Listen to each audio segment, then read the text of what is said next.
Edward Waters University. Make some noise, family, one time. Thank you. I want to thank the president, the first lady, the provost, all the assistant presidents, administration, faculty, students, and the Jacksonville, Florida community for thinking enough of me tonight to be here, to join in this celebration of the 99th annual Negro History Week. It was February the 7th of 1926. The Right Excellent, Most Honorable Marcus Garvey was in prison on chumped up charges engineered by J. Edgar Hoover in the FBI. Dr. Carter G. Woodson, one of the first American Africans to get a PhD from Harvard University, founded in 1915 the Association for the Study of Negro Life and History.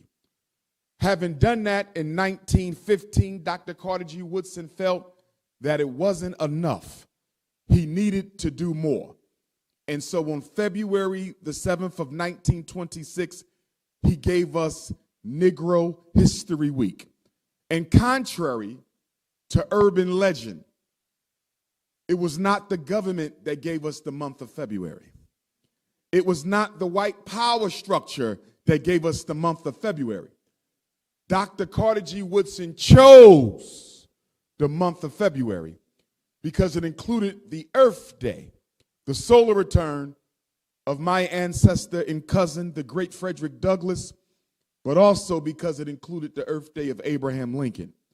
And we know Abraham Lincoln was no friend of African people.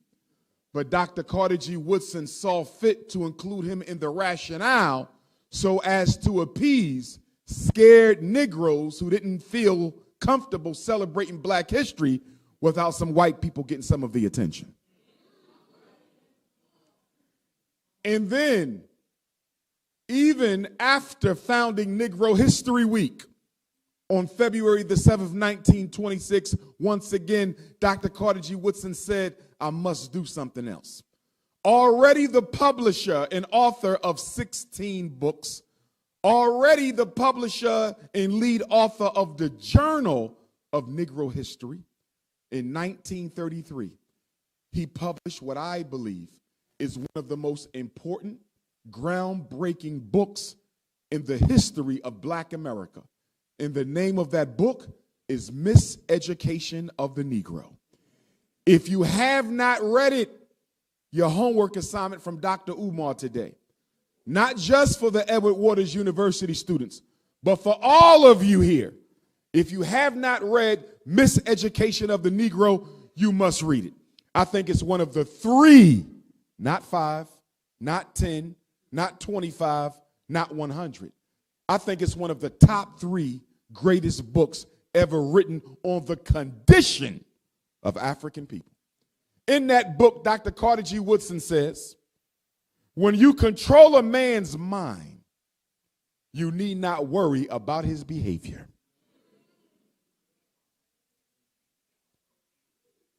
When you control what he thinks, you need not worry about what he will do. If you control his beliefs about himself, you don't have to tell him to go to the back door. He will go on his own because his training has made it so. And when he gets to the back door, if there is no back door, he will make a back door and walk out the back door. This is relevant now because President Trump signed an executive order to do away with critical race theory in schools. He signed an executive order to do away with the teaching of the truth of American history. They don't want the truth of slavery taught. It diminishes the propaganda of what America is supposed to be. They don't want the history of racism taught because it diminishes the character of what America is supposed to be. But to that I say, brothers and sisters of Jacksonville, Florida, students of Edward Waters University. Let them do away with it on the federal level.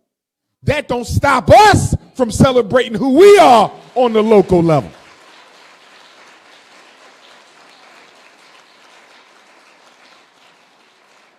See, we have to understand as African people that the first step of getting out of slavery is realizing you don't need your slave master no more.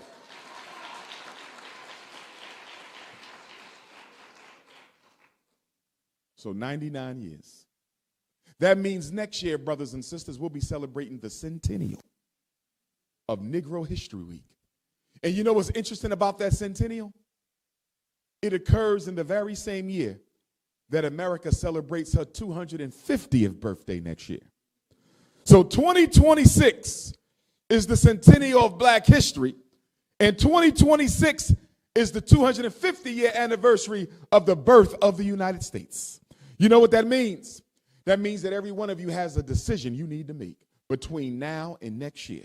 And that decision is, will you be celebrating your slave master, or will you be celebrating your ancestors? That's the only decision that you have to make for next year.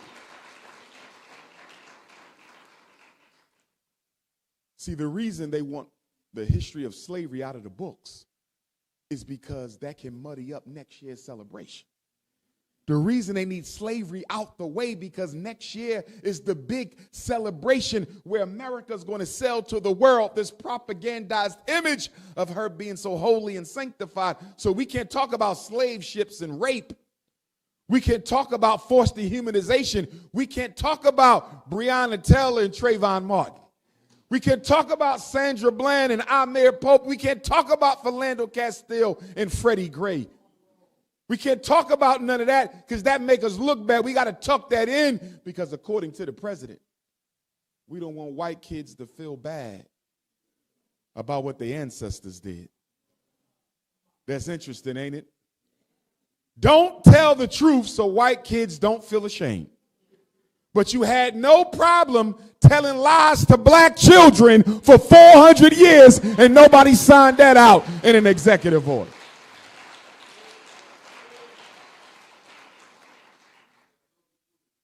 You know,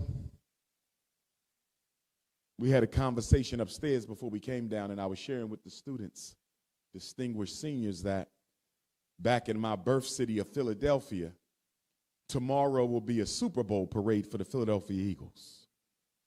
And I took issue with the school district of Philadelphia's decision to cancel class tomorrow so our children can go celebrate with the Eagles.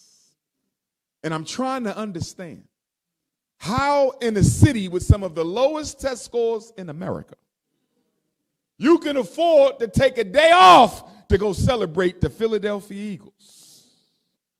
Some of the lowest math scores in the state of Pennsylvania, but we're not going to have class on Friday so y'all can go celebrate the Eagles. And we wonder why every black boy in America wants to be a rapper or an athlete. Because we don't prioritize education, brothers and sisters. And they deliberately do not prioritize education, brothers and sisters, because there is a fear of black intelligence. Oh, yes, it is. See, what they don't tell you is most of the major inventions that America uses today came out of the minds of black people who did not get an education sitting next to white people. See, brothers and sisters, we invented the gas mask, and we wasn't sitting next to white children when we invented the gas mask. We wasn't sitting next to white children when we invented the stoplight. We weren't sitting next to white children when we invented the self-lubricating engine. We weren't sitting next to white children when we invented the refrigerated truck, the golf tee, the radio transmitter. We weren't sitting next to white children when we came up with the technology for the cell phone or the internet. All of these things we did on our own in those old, dilapidated black schoolhouses right here in Jacksonville, Florida. See, what y'all don't know is the reason the Supreme Court desegregated the schools was not to give black children a better education. The Supreme Court desegregated the schools on May 17th, 1954, because the white power structure was afraid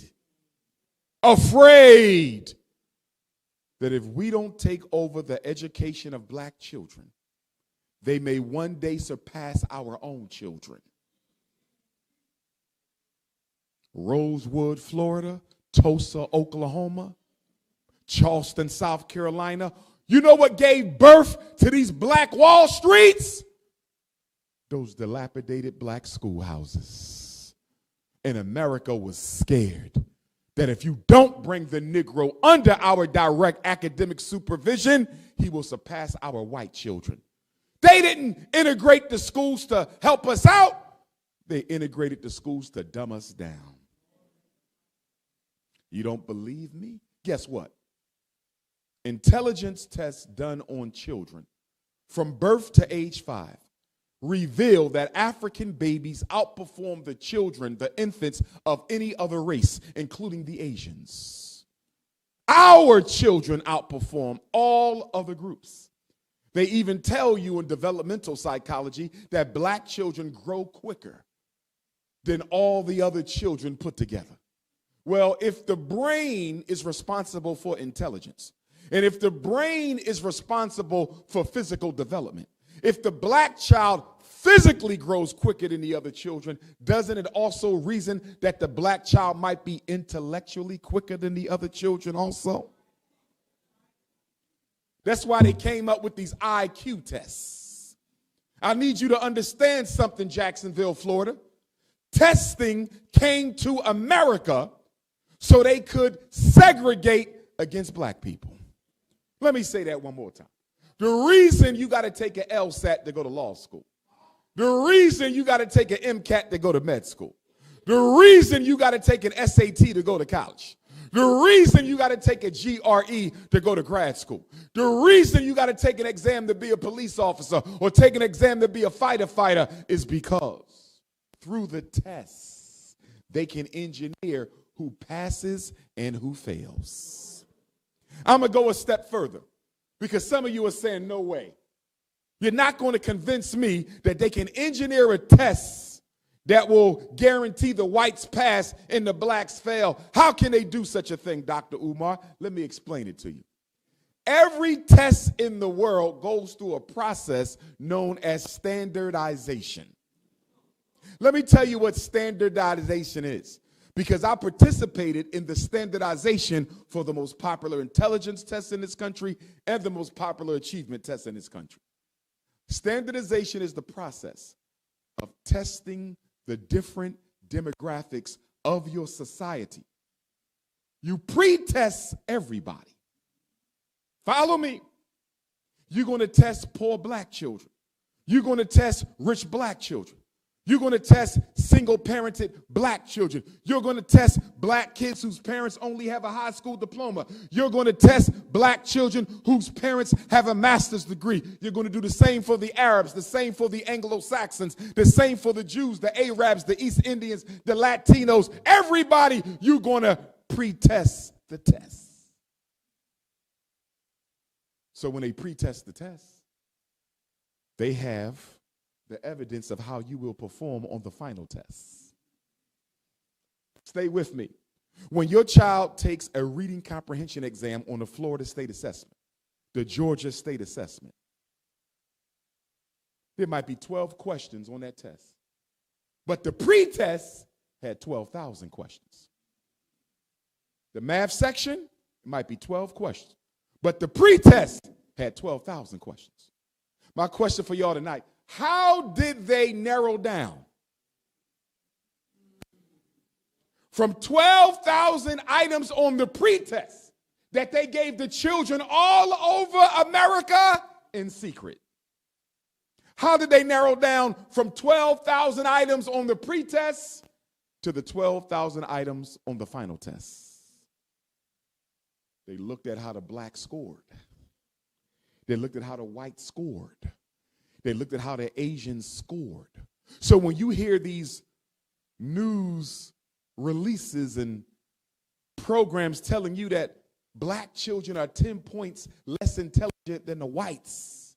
Black children are 10 points less intelligent than the Asians. I need you to remember that Dr. Umar already told me that y'all tested the test before y'all came up with the final test, so y'all knew how the black children will do before they took the test. They engineer black failure. Do you know why? Standardized testing is the new Jim Crow sign.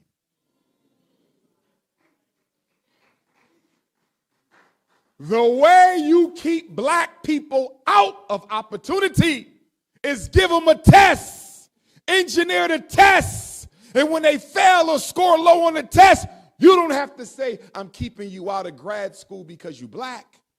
You say, I'm keeping you out of grad school because you ain't score high enough. The test score does the same thing the no blacks Jim Crow sign does.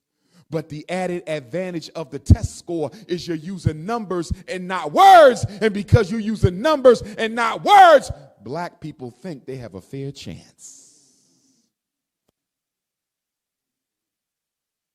When we give an IQ test, brothers and sisters, there's 4 major sections of the intelligence test. There's processing speed, how fast you can execute intellectually. Black children do as well as Asians and Caucasians. There's working memory, how well you can hold information in your mind and manipulate it. Black children do as well as Asians and Anglo-Saxons. There's nonverbal reasoning, how well you can solve problems for which you receive no education, like a Rubik's Cube. Black children do as well as the Anglo-Saxons and the Asians. So if black children do as well as everybody else on processing speed, if black children do as well as everybody else on nonverbal reasoning, if black children do as well as everybody else on working memory, why is there a consistent 10-point black, white, black, Asian test score? You know why? I neglected to give you the final composite. And guess what that one is called? Verbal comprehension. Do you know what that is?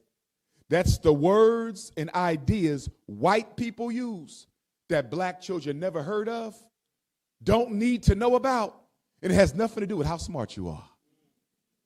In fact, we call verbal comprehension crystallized intelligence. Do you know what that means?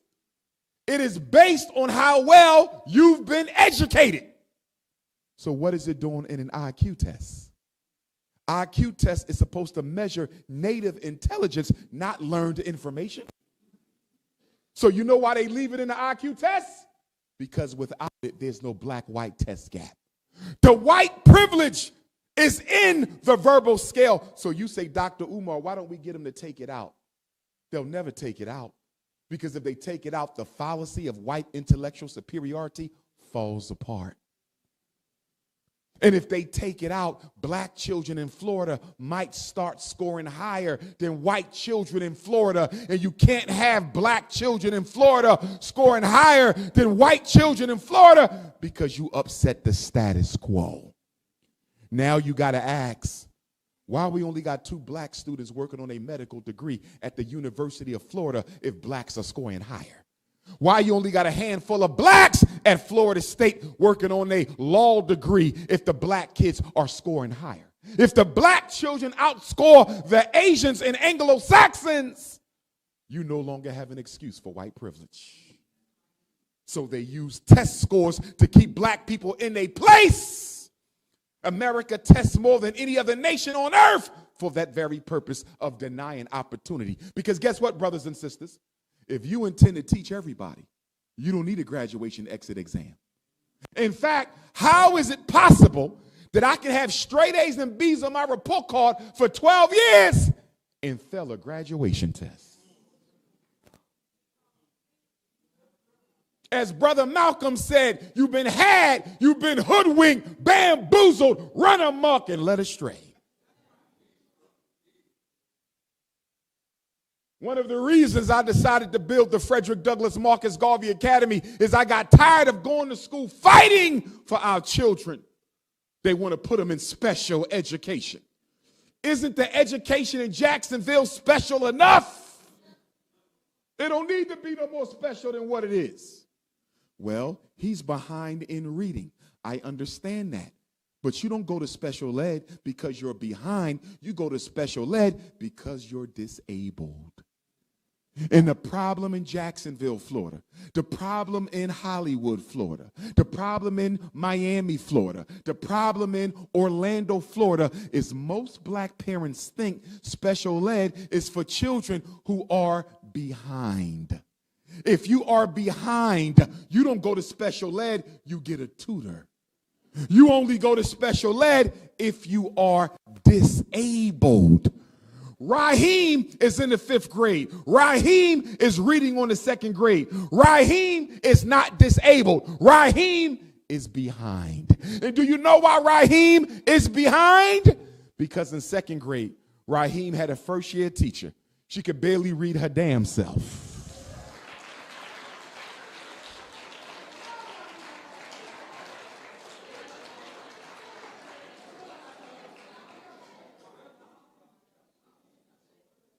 In the 3rd grade, Raheem got suspended or sent out of the class at least 2 days a week. How he going to learn how to read when the teacher never leaves him in the classroom long enough to learn how to read?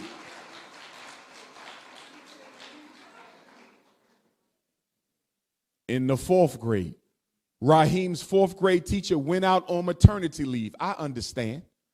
She went out just before Christmas on maternity leave. She was going the rest of the school year. So Raheem had 15 substitutes from Christmas to June. He ain't learned nothing because he had a long-term substitute.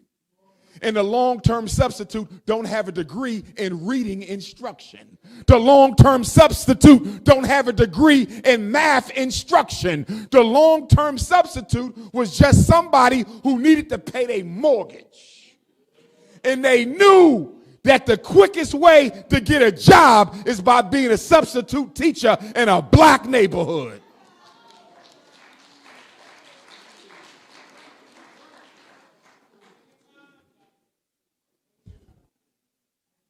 And because when you put a child in special education, the school gets double the money for that child. Did y'all know that? Every time one of you put your child in special ed in Florida, they get double the money of the regular children. Special education is a hustle. Special education is a racket. Special education is a scam of making money off black boys you never taught in the first place. But guess what? I can't blame the school system in totality. I have to blame you, because before I can put your child in special ed, you have to sign your name 4 times. 4 times. And I'm trying to understand for the life of me. My cousin, the Honorable Frederick Douglass, taught himself how to read. Taught himself under the threat of death. 200 years ago, taught himself. And here we are 200 years later with libraries in every community, bookstores in every city, retired teachers in every church. And your son can't learn how to read without a special education. Listen, if you are buying video games for children who can't read on grade level,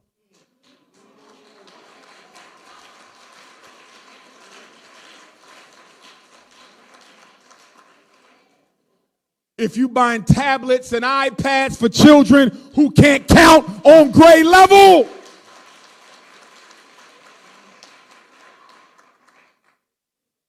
you are a bigger reason for the problem than any public school teacher.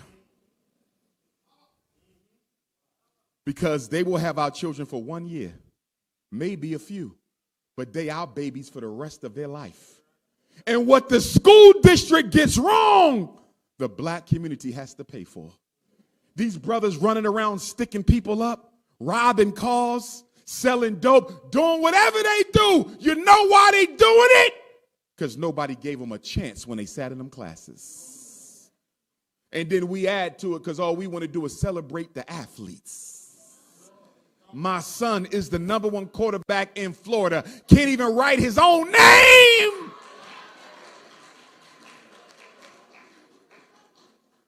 what you need to understand is that a child in America has a greater chance of being struck by lightning than ever becoming a professional athlete.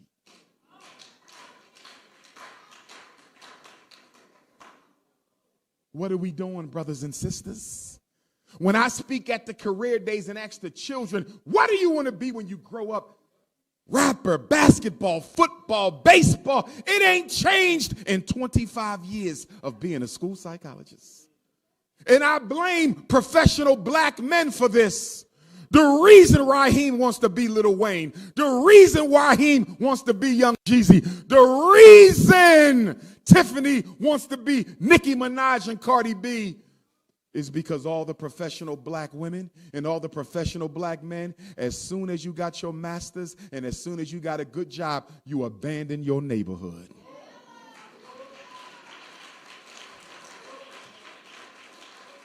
So when our children come outside, they don't see doctors, they don't see lawyers, they don't see dentists, they don't even see the politicians or the principals. They see the corner boys. And that is who they emulate. You have to sign permission for me to evaluate your child. You have to sign my evaluation confirming you agree with what I said. And most of you never even read it before you agree with it. You sign the IEP and then you sign the special ed service agreement. If I ain't got your signature on 4 documents, your child can't go to special ed. So stop telling me what the school did and start telling me what you did. And let me say a word on ADHD, and then I want to go straight to my college students here tonight. Listen, ADHD is a scam. Don't you ever put your child on Ritalin. Don't you ever put your child on Adderall. Don't you ever put your child on Cyclert. Don't you ever put your child on Metadate. Don't you ever put your child on Concerta. These psychiatric meds are nothing but synthesized crack cocaine.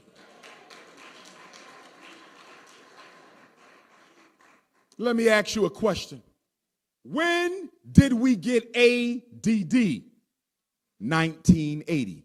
When did the CIA drop crack off in the black community? 1980. They started drugging the children and drugging their fathers the same time. Psychiatric holocaust. You mean to tell me most black boys in Florida go to a school dominated by women? Black women or white women, women none the same. And I'm not demonizing women. A lot of them care. But when you stick a boy in a female-dominated institution and you expect him to act like a girl, and when he can't sit still like a girl can, he's considered mentally disordered. Something's wrong with that. And my black mothers, stop playing into that. Your son is not your daughter when a girl goes through puberty. When your daughter hits 11 and 12 years old and she goes through puberty, when her body starts making her into the woman she's going to be, she sleeps all day. Girls sleep through puberty. I'm tired. I need a nap. But when boys go through puberty, we don't sleep. We don't sleep at all. We want to run, tackle, jump, climb, break, fight. That's what a boy does. But when you're a black boy in a white-dominated public school system that never wanted you anyway, when you don't know how to sit still like a girl for 8 hours a day, something your teacher can't even do, they send you to the psychiatrist to get some medication. What the hell you need medication for to get an education? Drugs, so you can sit still long enough to learn about Christopher Columbus. Thank you, King. Do you know what ADHD really stands for? Ain't no daddy at home disorder, ADHD. Ain't no daddy at home. That's all it is. 1980, they start locking up the men for crack. 1980, they dropped off ADHD. 1980, they dropped off Ritalin. So you mean to tell me my father could go to jail for 20 years for having an ounce of crack? Because selling drugs is wrong, but you will give me the same drug. Listen to the hypocrisy. My father in jail for 20 years for an ounce of crack, but you will give his 5-year-old son the same crack so he can behave for white women.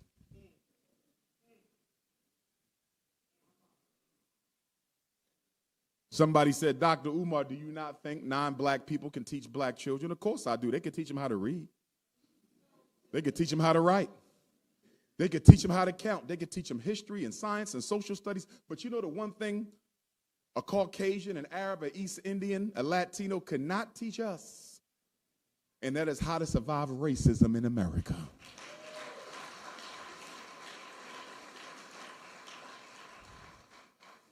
Because I don't care how smart you are, if you don't know how to survive racism, you won't survive this country. And some of you say, well, my son got ADHD, his father's home. Okay, well, you got ain't no discipline at home disorder. AKA spoiled ass Negro child.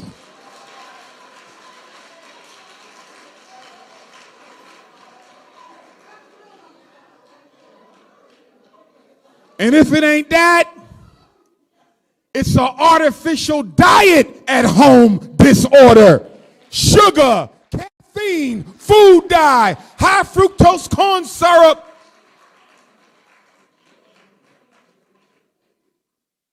If I go to your house, how much sugar in your refrigerator right now? Your son is a sugar addict, and so are you. Some of y'all scratching right now, can't wait to get home and get a Pepsi, a Haagen-Dazs. You a fiend.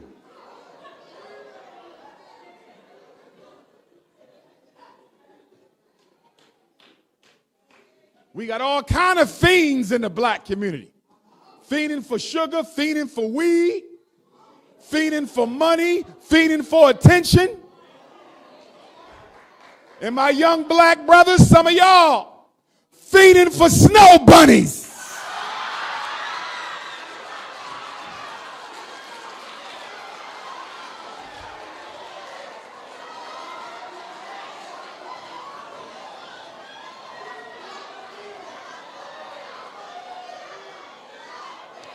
I must say this.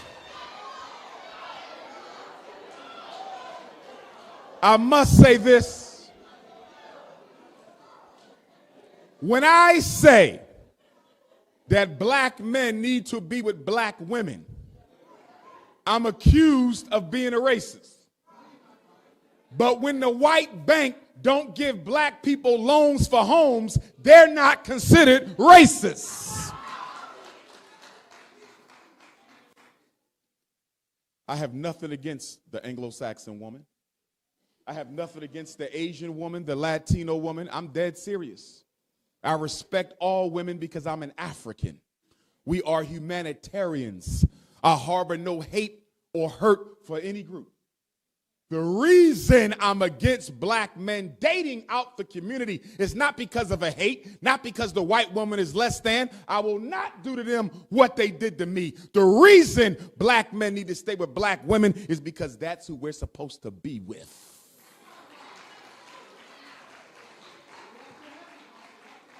How can you be born of a black woman and not want one yourself? Talk to me.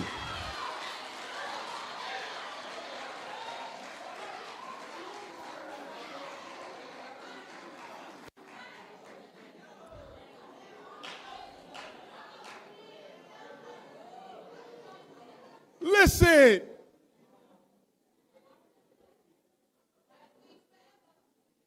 Snow bunnies never. Listen.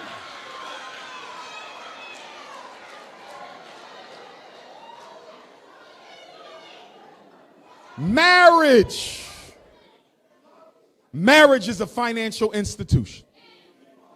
If you don't believe marriage is a financial institution, I want you to go on down to the local county courthouse.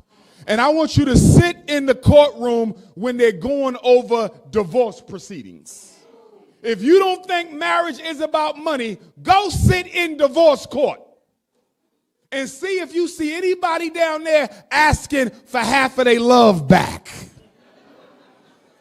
They splitting up houses, cars, retirement funds, bank accounts.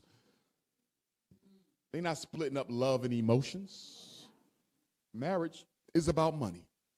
And although most black men do marry black women, the higher we go up in income and occupation, the less we do.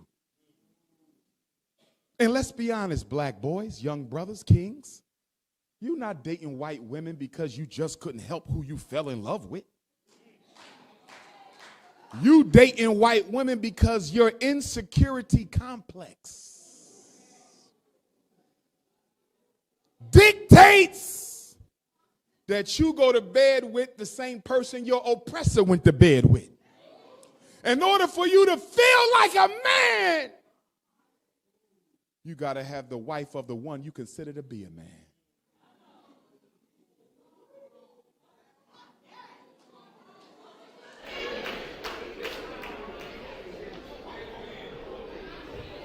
And when you leave this earth, your non-black wife will not be coming to the black community to drop off any of your money. Name me a single black superstar, singer, dancer, actor, rapper, comedian, who died and left their inheritance to a non-black woman. And that non-black woman came to our community to share some of the wealth. Not one of them. And they never will. Because you ain't nothing but an economic stimulus package for another community's daughter.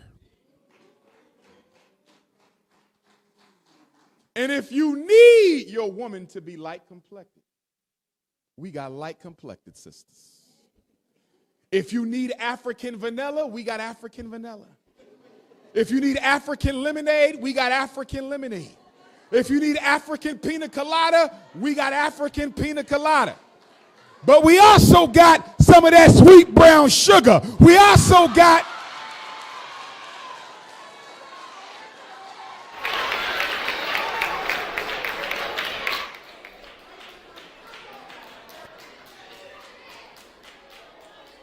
some butter almond, we got some butter pecan, we got some cinnamon, we got some agave, we got that chocolate fudge.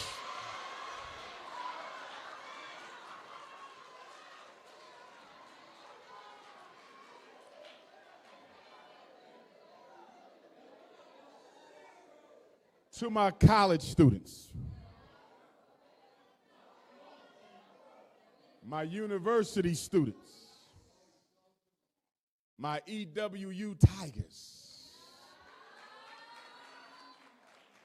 all of you better understand something.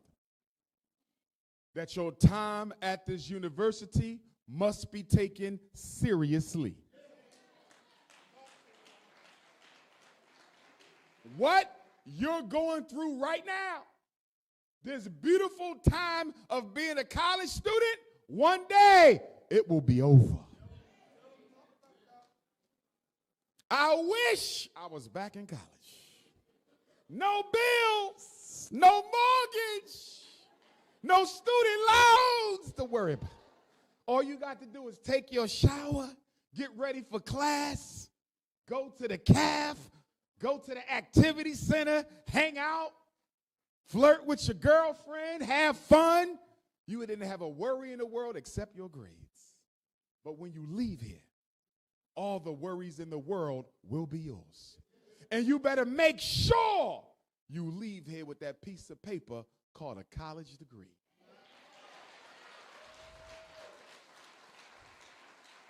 Because there's nothing worse than a Negro to go to an HBCU, one of our colleges, and to leave without a credential.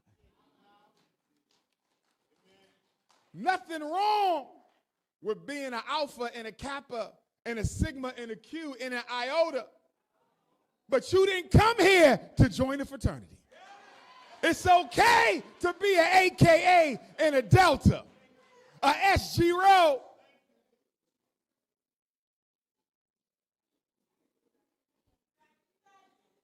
Hold on. And my sexy Zetas. But you didn't come here to be that.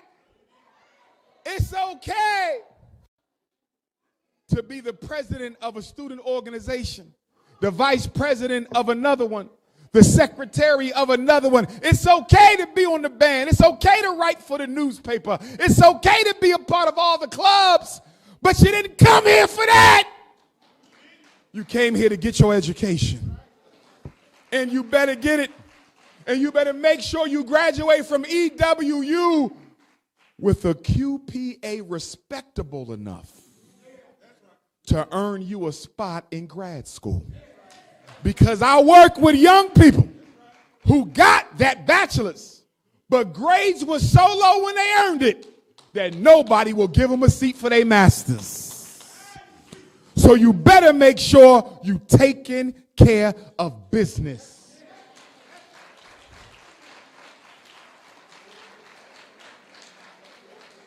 And while you at it, you're going to have to make a decision, college students.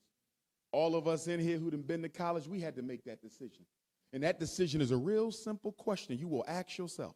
Will you use your education to benefit your people or to handicap them? So many of our greatest minds sided with the power structure against their own. What if Condoleezza Rice was on our side? What if Clarence Thomas was on our side? You can't walk the fence. 20 years from now, I either call you a hero or a sellout. Choose your side. And I want you to understand, EWU students, that everything you become or don't become in life is a direct result of one thing. It's not your intelligence. It's not your attractiveness. It's not your talents, your skills, your family background, or your hometown.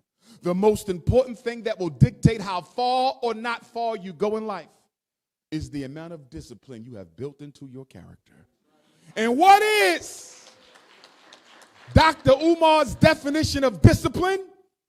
It's the ability to do what you don't want to do when it has to be done, whether you like it or not.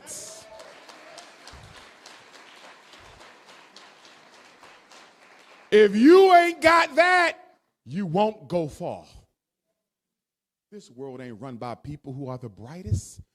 This world is run by people who are the most committed. Persistence and determination runs this earth. Do you know most medical doctors were not mentally gifted? Most medical doctors didn't even graduate at the top of their class. They became doctors because they was committed to doing so. What is it you're committed to? What problem in Black America are you going to solve? Because we not done yet. We got hospitals that ain't been built. We got communities that ain't been built. We got diseases that don't have cures. We got children without no fathers. You got work to do. And my beautiful African princesses, I need you to understand, ladies, right here, right now, before you get out there, that you are so much more than your hair.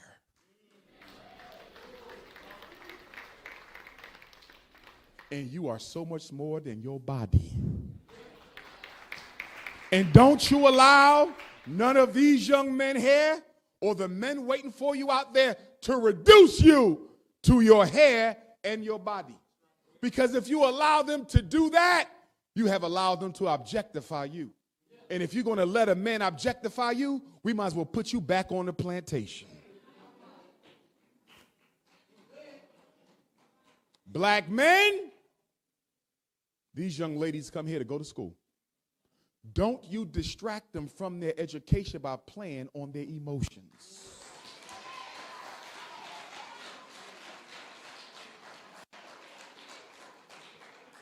The late, great Pan-Africanist musician Bob Marley once said, one of the worst things a man can do is open, be loved, with no intention of fulfilling it.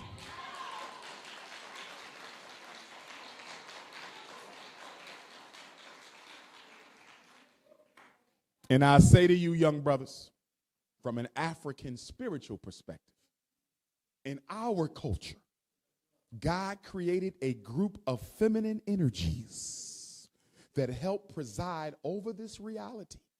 And those feminine energies are the caretakers of women's best interests.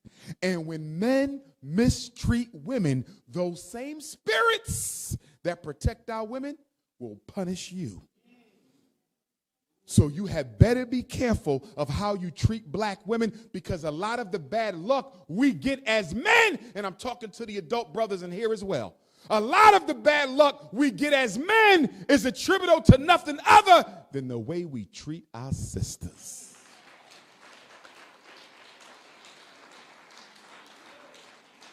As I prepare to wrap this up, I want to say this. We've had 4 serious struggles in our time here in America. Our first struggle, the first 100 years or so, we fought for our humanity. Some of y'all don't know this. Before we could fight to end slavery, we had to prove that we were human beings. Did y'all forget that? I think y'all forget that. And you know why I think y'all forget that we had to fight for our humanity? It's because I see a lot of you, students and adults, putting our struggle as Africans in America on the same level as immigrants. I see some of y'all putting our struggle as Africans and Americans on the same level with those who fight for sexual freedoms. I see y'all putting our struggle in America as American Africans on the same level as gender equality. I'm sorry, brothers and sisters. LGBTs were not put on slave ships. I'm sorry, brothers and sisters. White women weren't put on slave ships. I'm sorry, brothers and sisters. European and Arab and Asian immigrants were not put on slave ships. Africans were put on slave ships. Stop confusing. Stop confusing who we are and what we've been through. We're the only people in America who showed up as imports. Everybody else showed up as immigrants. We're the only people in America whose dehumanization was codified by law. The United States Constitution gave you a right to dehumanize and own black people. That wasn't true for nobody else. We are the only people where it was punishable by death to want to get an education. You ever see pictures of our ancestors in slavery with their fingers missing? That's not because they had an accident. Whenever you got caught with a piece of paper, a pen or a pencil, or a book in your hand, they would cut one of the digits off. So if you got caught 3 times, no thumb. You got caught 3 more times, that finger gone. And if you kept on getting caught trying to learn, you might end up with no hands at all. Don't you dare compare me to somebody else's struggle. Black woman, could you imagine having a baby, walking through Jacksonville, Florida on a slave auction? And because your baby crying too loud, because your baby is too much of a distraction to the slave auctioneer, he would take your baby and give it away for free for anybody who wanted one. And if nobody wanted the baby, they were suffocated underwater. And you want to compare what we've been through? Do y'all know that our little girls, 7, 8, and 9, was the preferred bedmates of these slave masters? Thomas Jefferson used to go to bed with a little girl named Sally Hemings. And he was so sexually maladjusted that even when he went home to Europe on vacation, that little black girl, Sally Hemings, had to go with him. And you want to include the immigrants? No. I respect the immigrant struggle. I respect the women's rights struggle. I respect the LGBT struggle in terms of not being harmed or hurt, because I don't think nobody should be hurt for whatever situation they got going on. But you ain't go through what I've been through. And you ain't going to cherry pick my struggle for your benefit.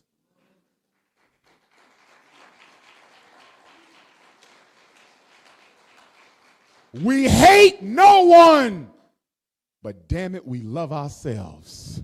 And we love ourselves first. Black people first. And why? Why do we Pan-Africanists say black people first? Because charity starts at home. And how you going to help somebody else when you ain't done helping yourself yet? The only group you belong to that God chose is your African race membership. You could become a Kappa, but you can give it up too. You could become a Zeta, you could give it up too. You could become an American, you can give it up too. You could become a nurse, a doctor, you could give it up too. You could be a Floridian, you can move and be a Georgian, you can give that up. You can give up your Masonic lodges, you can give up your secret societies, you can give up your gang, you can give up your neighborhood, you can give up everything you belong to except being black.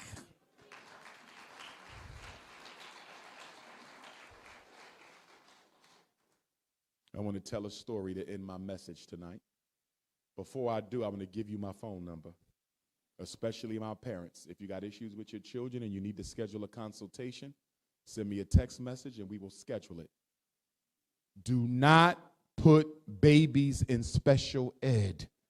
Why are your children being evaluated at 5, 6, 7 years old? Are you crazy? How in the hell do you have dyslexia at 5 and you just started learning how to read?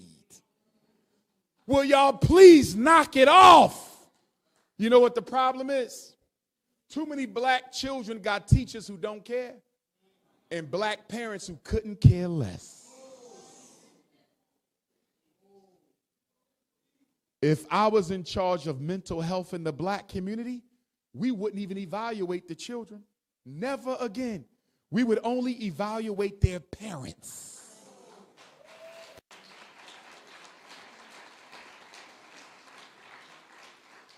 I'm going to give my number 3 times. And if we take a photo tonight, after we're completely done here, please text me the photo. If you want it on my social media, I will post it.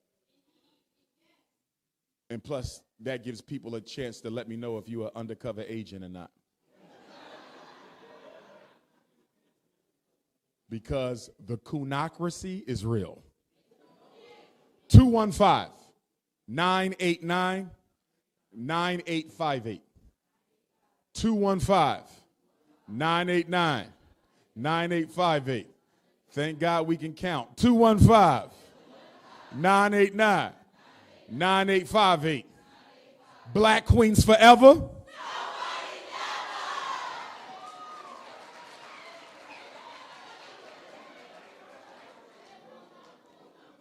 I want to give you a story. And the story I got for you is the story of a black woman whose birthday we celebrated on January the 29th. By most historical accounts, that's the day on which she was born, January the 29th of 1820. Her name was Araminta Ross.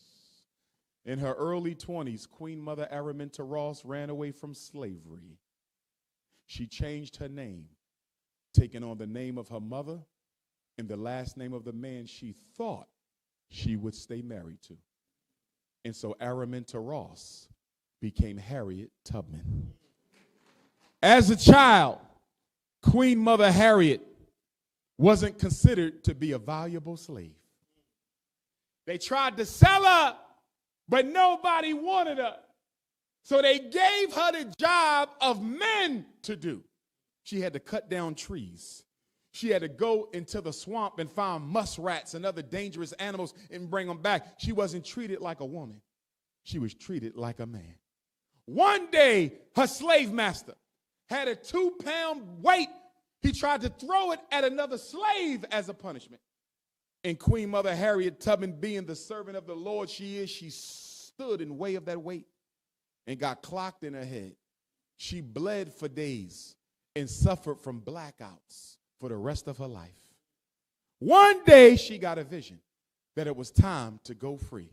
So in 1849, Harriet set out for her freedom.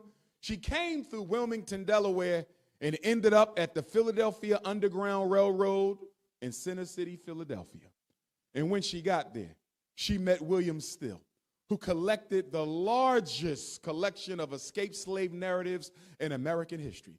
But after she got to Philly, Queen Mother Harriet Tubman said, I'm not done yet. I got other people I got to free. What good is my freedom without the rest of my people having it too? And William Still said, Harriet, it ain't time for that right now. You just got free yourself. We need to be careful. We got the fugitive slave law. Slow down. Harriet Tubman looked at William Still and said, listen here, brother. I don't know what God you serve, but the one I serve gave me a mission to free black people, and I'm going to free them with or without your help. And if I get caught while I'm down yonder bringing my people to freedom, don't you worry at all, because if my life is taken, that was nothing but a message from my Lord that I have done my duty and it's time to come on home. So Harriet Tubman made over 30 journeys to the South by herself. No more than 5 foot tall, no more than 100 pounds soaking wet. Harriet Tubman brought all those Africans out of that slavery. She even went back for her family, but one sister she couldn't convince to run with her. 2 of her brothers went back the first time, but when she came back the second time, they decided to go. And Queen Mother Harriet said, whenever I set out for the Underground Railroad, I would always take my pistol with me. And they said, why, little woman, did you take a pistol with you? She said, because there was always a scared nigger. I'm giving you her words. And she said, whenever one of them exposed themselves, I would cock my pistol right up to his head. And I would say, dead niggas tell no tales. You go on or you die here. And she said, because of that, I never lost a passenger. And I never ran my road off the tracks, brothers and sisters. And then after all them years on the Underground Railroad, her slave master put a $40,000 bounty on her head, dead or alive. She still kept going. And then when she was done with that, she moved to Auburn, New York, and opened up an old folks home for black people. But they said she was illiterate, couldn't read or write, but she had enough sense to open up an old folks home for black people. How many old folks home we got? And then after she opened up a home for elders, she said, I got to open up a hospital. Queen Mother Harriet Tubman opened up her own hospital. And then after she opened up the elderly home and the hospital, she said, I got to fund the home and the hospital. So Harriet Tubman started her own farm. 3 institutions, 1 black woman who couldn't read or write. And while she was serving the elders and serving the medically imbalanced, Harriet Tubman got a phone call. U.S. Secretary of War Stanton, President Lincoln would like you to join the Union cause in the Civil War. So Harriet Tubman, who never knew how to say no, packed up, went down to Charleston, South Carolina. And she joined the U.S. colored troops. And she was a nurse and a spy and a scout in the Civil War. And Harriet Tubman is the first woman, and maybe the only woman in American history, to actually lead soldiers into battle. In 1863, General Harriet Tubman commandeered the U.S. colored troops in the Combahee River Raid. Harriet Tubman led black men into battle, and in one day, they freed over 750 enslaved Africans. And then, when the Civil War was over, Harriet Tubman applied for a soldier's pension, and they turned her down. She never got paid for services rendered to the U.S. government. And isn't that funny? Now they want to put her on the front of the $20 bill, but you ain't give her a damn dollar in the time she lived. And when Harriet was old, she was interviewed on the front lawn of her home. And if you haven't been to the Harriet Tubman home in Auburn, New York, please go. You can still feel her spirit in her house. And she's only buried up the street. And if you're going to go to Auburn, make sure you drive another hour to visit my ancestor, the Honorable Frederick Douglass in Rochester, New York. But Harriet said, I freed hundreds of slaves. I could have freed thousands more, but they didn't even know that they were slaves. Queen Mother Harriet said, I made up my mind early in life that I had a right to one or two things. If I couldn't have one, I would definitely have the other, or fight until one was mine. Freedom or death. Brothers and sisters, how is it we got ancestors who had nothing and did everything? We got $2 trillion a year, and we ain't done much of nothing at all. Young people, your job is to figure out how to get black people to work together. Your job is to figure out how to harness that $2 trillion and put it to work for us. I close with a quote from my ancestor Frederick. My family came to America in 1701. A black man from Nigeria taken to Talbot County, Maryland. He married a black woman by the name of Selah, for whom my 13-year-old daughter is named. In 1745, they had Grandmom Jenny. In 1774, Grandmom Jenny gave birth to Grandma Betsy. Grandma Betsy was born into slavery, Talbot County, Maryland, and she was the property of Colonel Lloyd, a governor of Maryland. She married a free black man, my grandpa Isaac. Between them, 12 children would be born, mostly daughters. One daughter was named Harriet, and another daughter was named Young Betsy, my 5 times great-grandmother. These two sisters, Harriet and Betsy, were raped by the slave master who owned my family. And as a result of that rape, tomorrow, February the 14th of 1818, the greatest black leader to walk American soil was born. His name was Frederick Augustus Washington Bailey. At the age of 20, Cousin Fred runs away from Baltimore, through Philly, through Delaware, up to New York, and he changes his last name to hide his identity on the fugitive slave trail. So in 1838, Frederick Bailey became Frederick Douglass. In 1819, his half-brother and first cousin was born, my 4 times great-grandfather Stephen Henry Bailey. They were cousins because the mothers were sisters, but they were brothers because a slave master raped both sisters.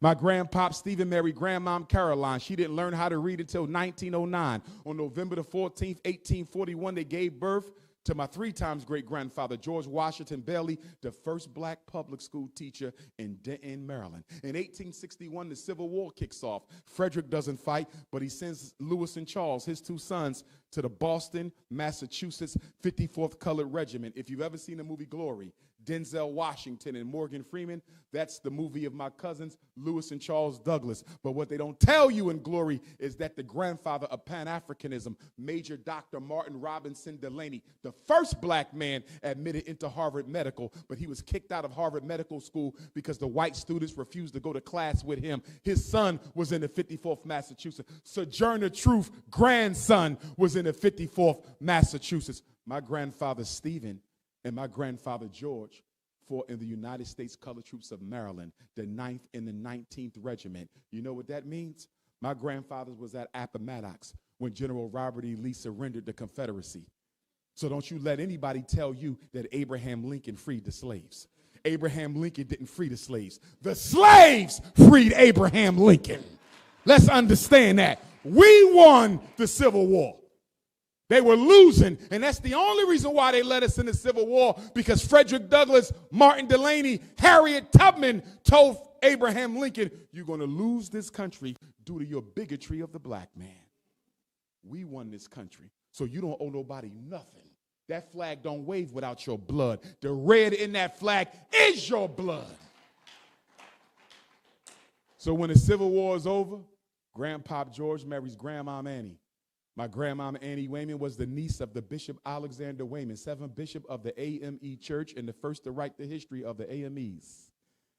They had my grandmom Caroline. She moved to Philadelphia. She had my grandma Vivian. Grandma Vivian married a Spanish-speaking Cuban immigrant from Havana. My great-grandfather Cicero, who I met on his deathbed. They had my grandmama Ida. My grandmama Ida married my grandpop James. They're both ancestors now. They had my father Jamal. My father Jamal married my mother Barbara in North Philadelphia, and on August the 21st, the anniversary of the Haitian Revolution, August the 21st, the anniversary of the Nat Turner Revolution, August the 21st, the anniversary of the George Jackson Revolution, August the 21st, the day that Emmett Till showed up in Money, Mississippi, August the 21st, the day Fannie Lou Hamer showed up in Atlantic City for the 1965 Democratic National Convention that will push the Voting Rights Act through Congress. Yes, Dr. King is a big reason we got the Voting Rights Act, but black woman, you make sure you let people know without Fannie Lou Hamer, there would be no Voting Rights Act for black people. A black woman helped us get that Voting Rights Act. Fannie Lou Hamer said, I'm sick and tired of being sick and tired. This black woman, she went into the hospital for medical treatment, and they gave her a hysterectomy without her knowledge. Fannie Lou Hamer got drugged off a bus one night coming from a voting right training, and they put her in a jail cell with a black man, and they gave the black man a lead pipe, and they made that black man beat Fannie Lou Hamer almost to death.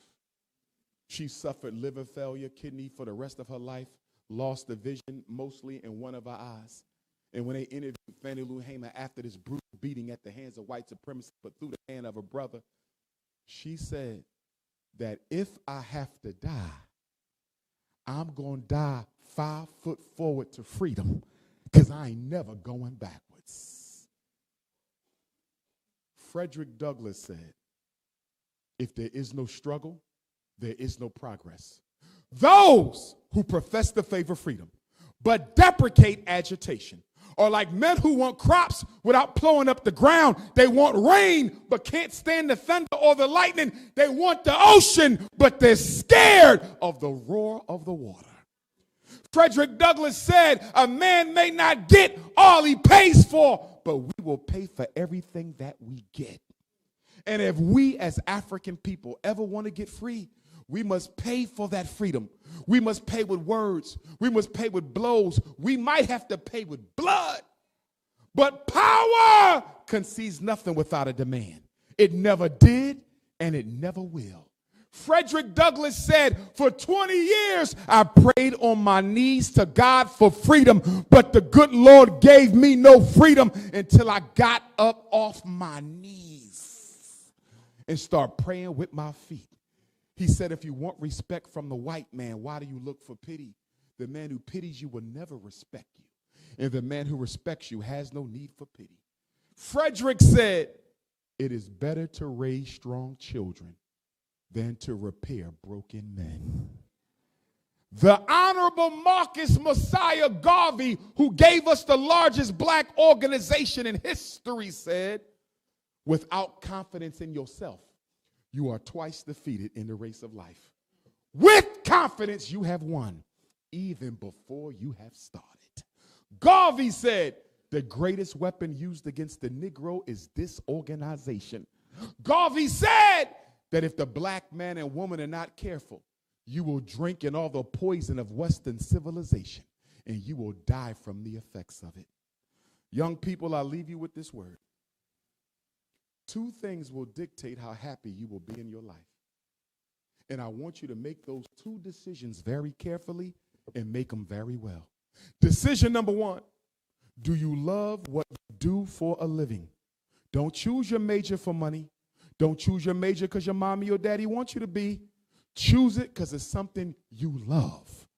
I always wanted to be a psychologist. I always wanted to help people solve their personal problems. I love what I do, and I would do it even if I got no money at all.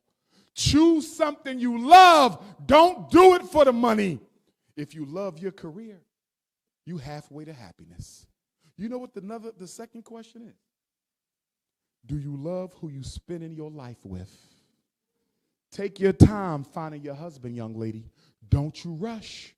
Take your time finding your soulmate, black man. Don't you rush. Because if you hate who you living with and you love your job, you will never go home. If you love who you living with and hate your job, you never go to work. If you hate who you living with and hate your job, you on the road to suicide.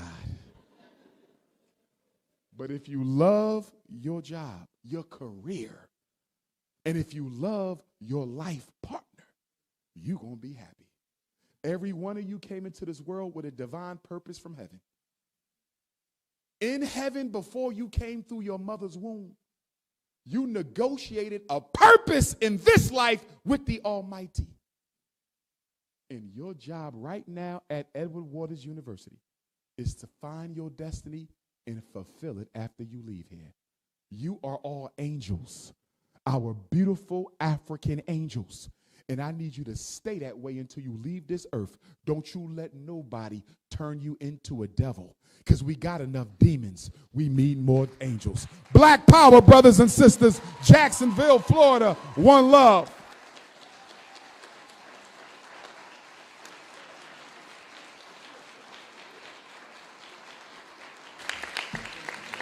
Come on, y'all can do better than that. Dr. Umar Johnson, Jacksonville, Edward Waters University. Come on.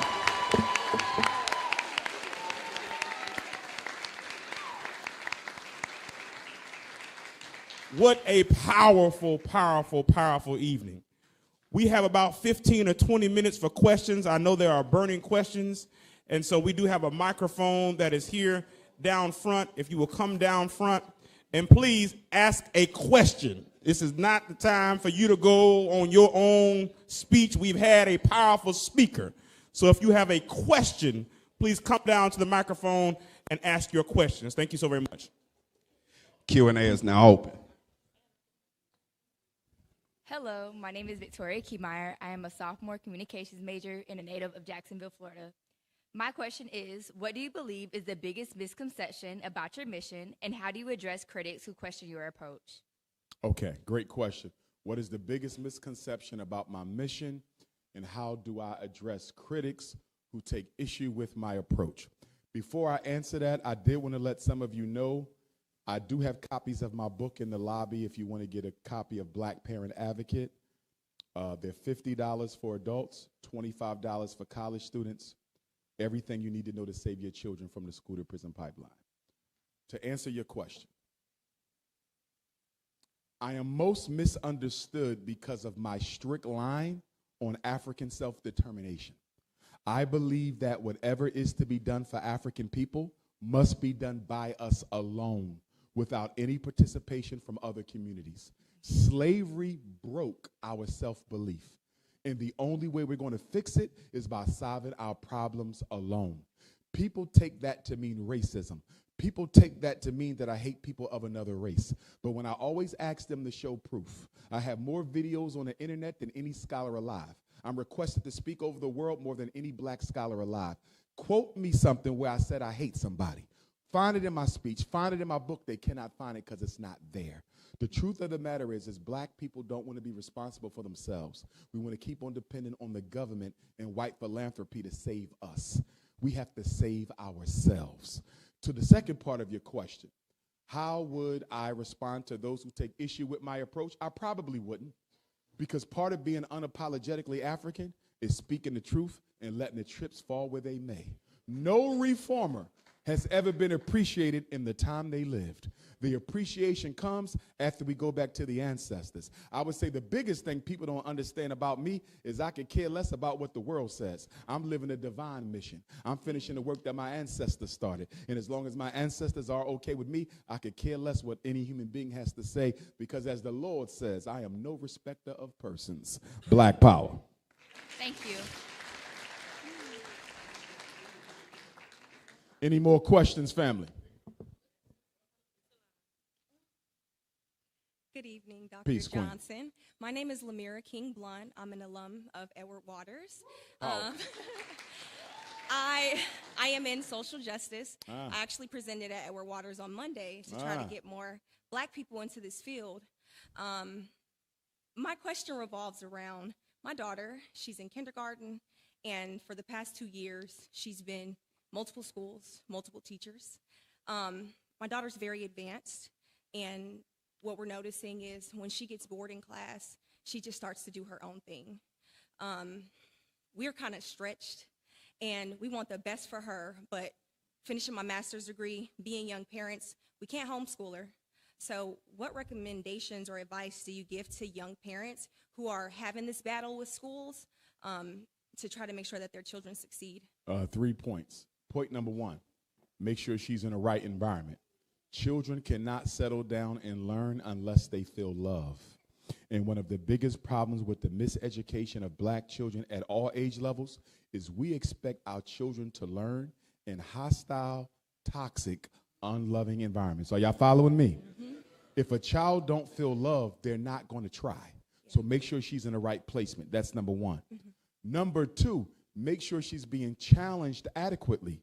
A lot of the so-called ADHD is nothing but advanced black children who are not being challenged up to their intellectual capacity. Yeah. So make sure she's being challenged. The next thing I'm going to go to on that is you have to make sure you have a discipline program, right? There has to be consequences and rewards at home and school for good behavior and inappropriate behavior.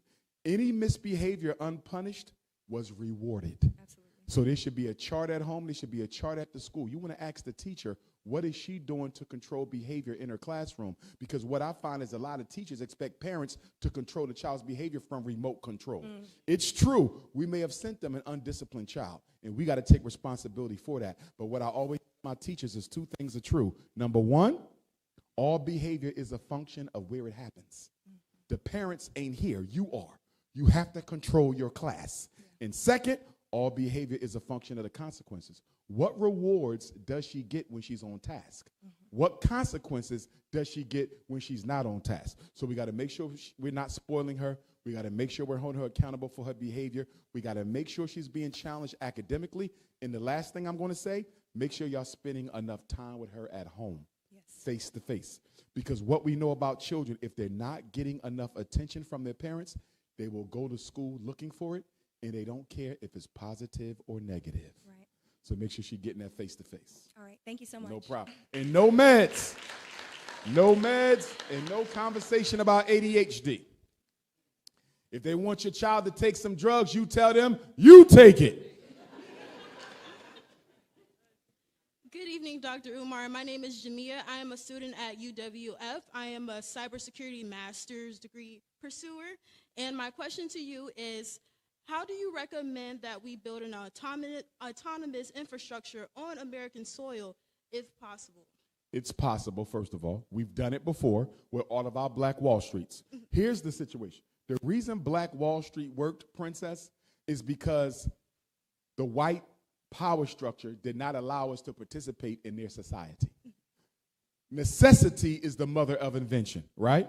So the reason we built Tulsa, Oklahoma is because we had to. The minute white folks let us participate in their economic reality, we gave up all of our independent black institutions. We gave up our hospitals. Do you know we once owned over 500 black hospitals in America? 500. 500. Almost have none now.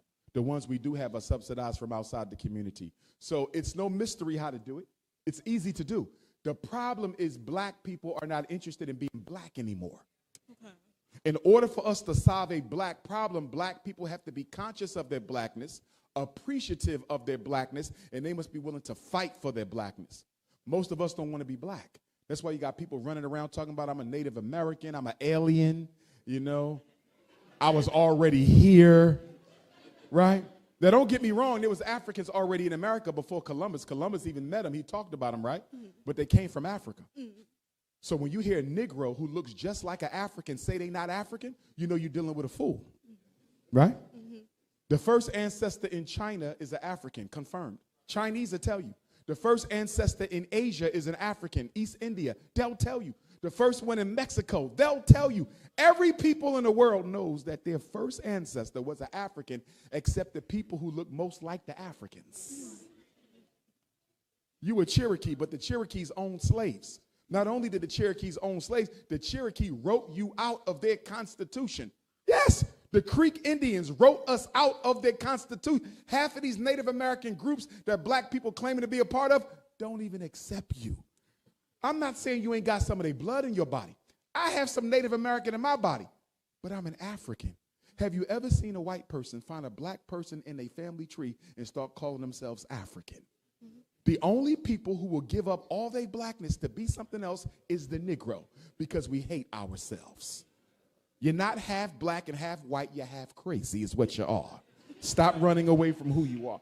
The thing is, we have to find the black people who are serious about being free and organize with them. We're not going to save everybody, right? You take this audience right here. 1/3 of us are going to be sellouts. That's just how it's going to be. We're going to run with the white man. We're going to love the white man. We're going to bunny hop, all that. That's a third, right? You got another third, we're going to be the freedom fighters. And then you got all the fence walkers in the middle, and we got to convince them to come over to our side. The worst thing we can do is try to take everybody. Find the people who want to be free and move like that. Thank you, Dr. Umar. Black power, princess.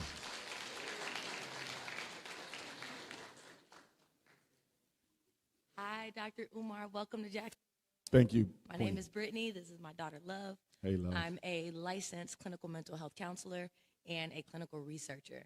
Powerful. I deal with a lot of adolescents and children, I'd say ages 6 to 18. And you said something that struck a nerve about not so much going towards the children, but their parents, their family, and this environment that they're in.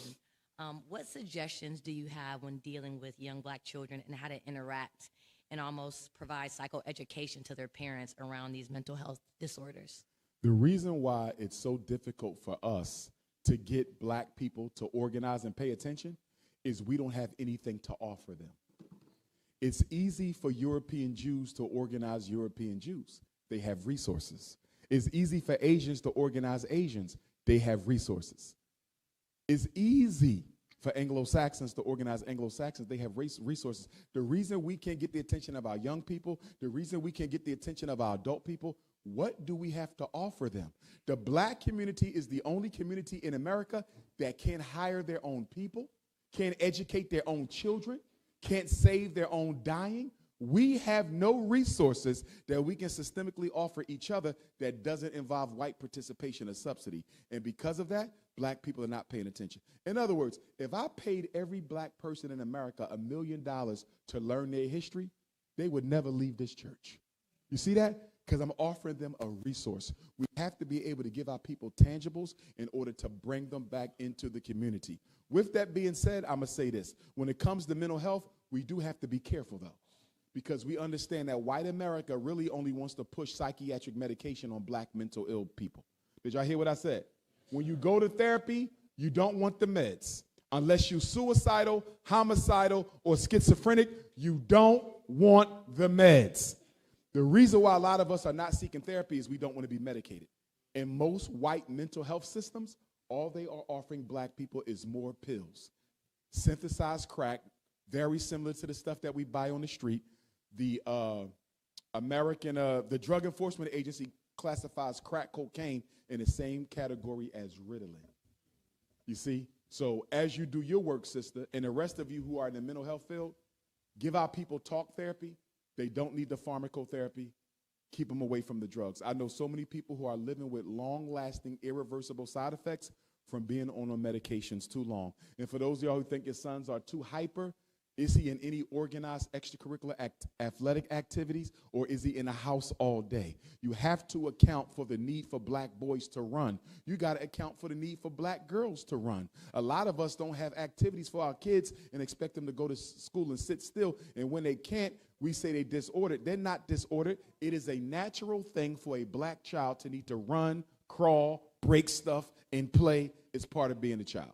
Are you saying that there are no specific interventions to the black parents due to us not having anything tangible to offer? Well, it depends on what you're speaking of, because you're looking at over 400 mental disorders. So when you say interventions, there's not a general one. Are we talking anxiety? Are we talking depression? The basics, I think anxiety, depression, ADHD. And even with that, why are we anxious? So for example, let's say you and I both suffer from generalized anxiety. You suffer from generalized anxiety because you was in a car accident, right?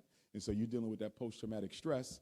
I'm suffering from generalized anxiety because I was emotionally abused by my father, right? So your treatment plan is going to be different from mine because your anxiety came from a car accident. Mine came from parental abuse.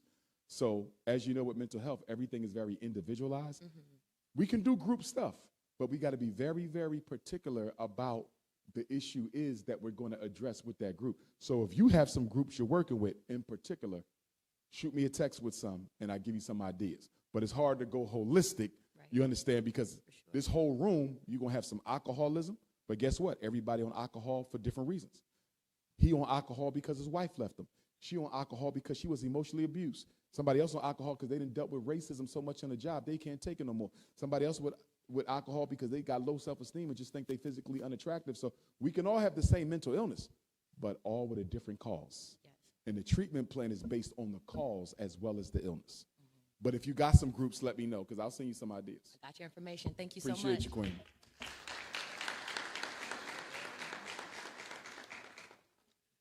Good evening, Dr. Umar. My name is Charisma. I'm a criminal justice major. It's an honor and a pleasure to be in the same room as Likewise. you tonight, and thank you so much for coming and sharing your knowledge with us. My question was, well, I grew up, and I went to PWIs like my whole life. Like every school I ever went to, I was the only black person in the room. So I came to a HBCU to be around more people who look like me. My sister begged me not to come here because she went to a PWI, and she was like, people who go to HBCUs, they're not on task. You know what I'm saying? Like, they get distracted easily. You know, all my family. She's a psychological casualty. All of them are with white people except me. And she So- bunny hopped? Yes. Yes, all of them. All of them. So my question is, you rode through the neighborhood to get here. I mean, we're still redlined. There's not a doctor's office or a Winn-Dixie or Publix or a decent grocery store for about 10 miles probably.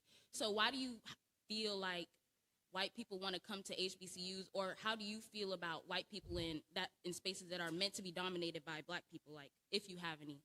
I don't thoughts have on a that? problem with their participation. I only have a problem if they are in the positions of authority and control. I believe that all black institutions are to be ran by black people. Y'all have a black president, and that's the way that it should be. I have seen articles recently talking about the white takeover of the HBCU. And I have been to HBCUs that have a very large population of non-African professors and non-African administrators. I would be lying to you right now if I didn't say that there is an agenda in this country to gentrify the HBCU. The good news about HBCUs, like Edward Waters, is you are private, which means you get to control your destiny. It is the state-owned HBCUs that are going to have the biggest trouble to remaining black because they're funded by the state and they are controlled by the state. I give you an example. Have you ever heard of HBCU Bluefield State in West Virginia? It is now a PWI. Yes. Yes, it was an HBCU started for us, but guess what? It got gentrified, and now it is predominantly white. It is no longer considered a predominantly black institution. Howard University, which many people consider to be the mecca of HBCUs, they have the largest non-American African population, and if it continues to be that way, Howard University may no longer be a predominantly black institution. And there are others. They want to gentrify the HBCU, and it's up to us, because guess what? They can't do it if we're bringing our children to them. So we have to make sure that we are pushing and promoting the HBCU mission, because guess what?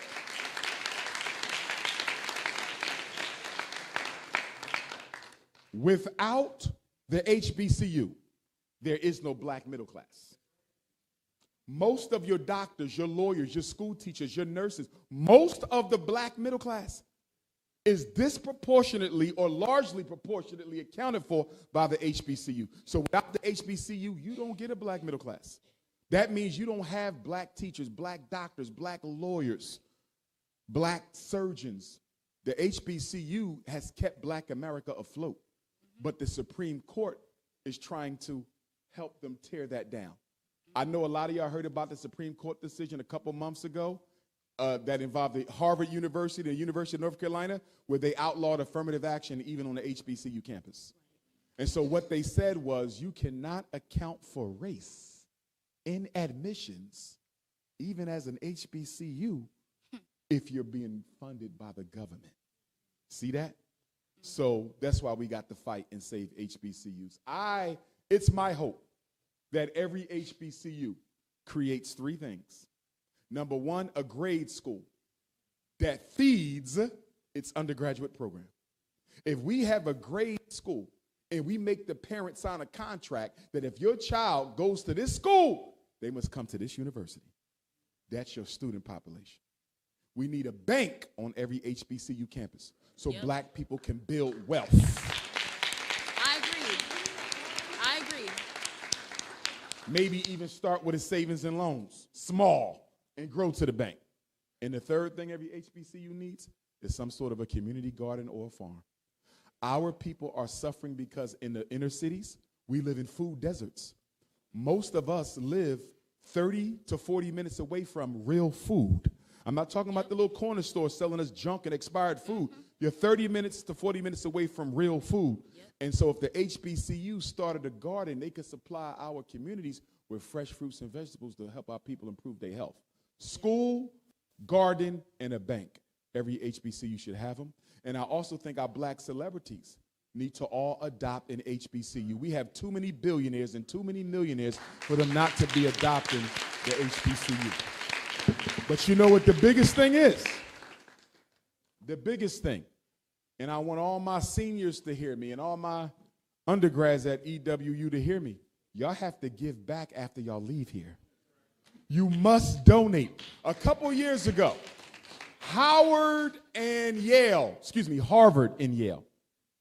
Do you know that the IRS told Harvard and Yale that they have to liquidate some of their assets because they had more money than the government?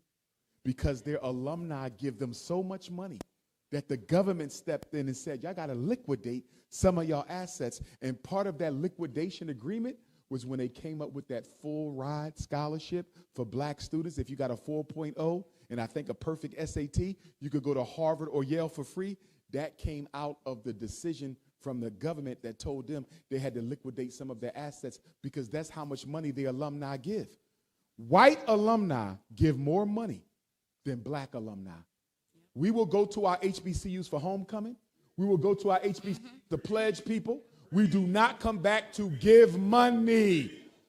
You got millionaires who came out of this institution who never wrote a check for it. So we have to get on the phone and do a telethon and call every graduate. I'm serious. You got to have a telethon, call every graduate of EWU. We need you to donate. Are you going to give $100 for bronze? You're going to get $500 for silver, $1,000 for gold. You see what I'm saying? We got to do that, y'all. Make them give back, and we got to stop letting people off the hook. Thank you so much. No problem, sister.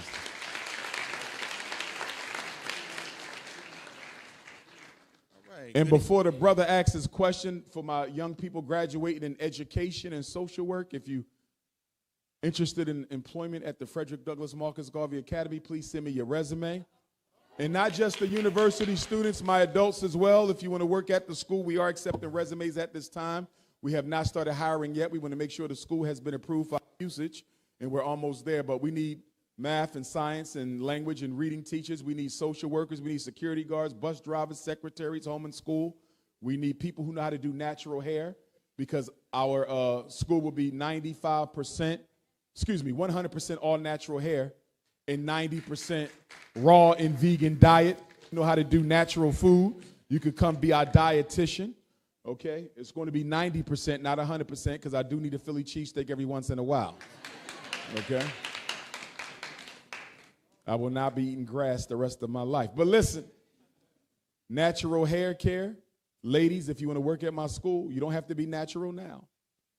But all my teachers got to have their natural hair. No wig, no weave, no European hair color. If it ain't nappy, I'm not happy.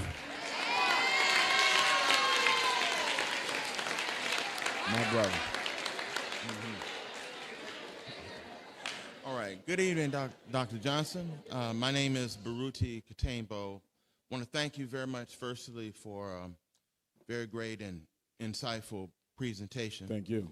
The second thing is I'd like to congratulate you on receiving Ghanaian citizenship. Yes, sir. Proud citizen of Ghana.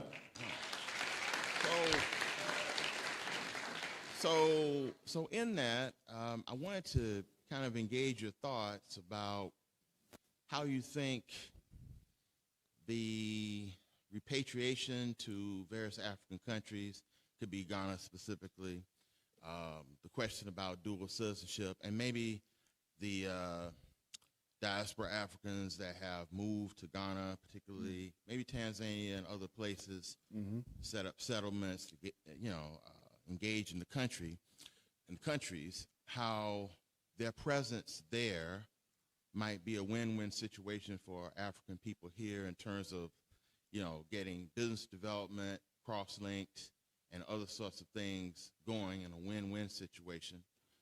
And also giving your last responses to the prior question when you mentioned about HBCUs, if you could maybe throw in some ideas about the positive impact that HBCUs might be able to receive by partnering with African institutions.